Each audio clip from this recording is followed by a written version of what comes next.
सुप्रभातम आजिर पंचांग ओ अमृत वचन।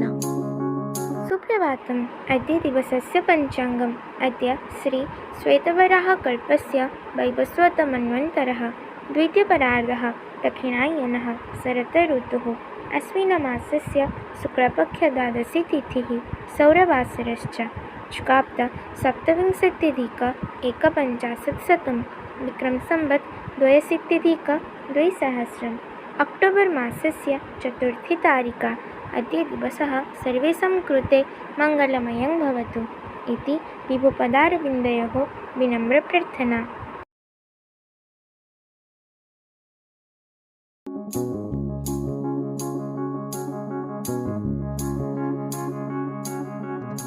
मनरे ध्यान है मूल कथा। जोठारे ध्यान कर मनरे अर्थात हृदय बा अंतरे इष्टों प्रतिष्ठा करी तांकठारे मनरे एकाग्रता आनिबा एवं इंद्रिय शक्ति को अंतर्मुखी करी निजर समस्त शक्ति प्रयोग करने द्वारा महाशक्तिर स्फुरण हुए एवं यह द्वारा भगवान स्वरूप उपलब्धि करी हुए।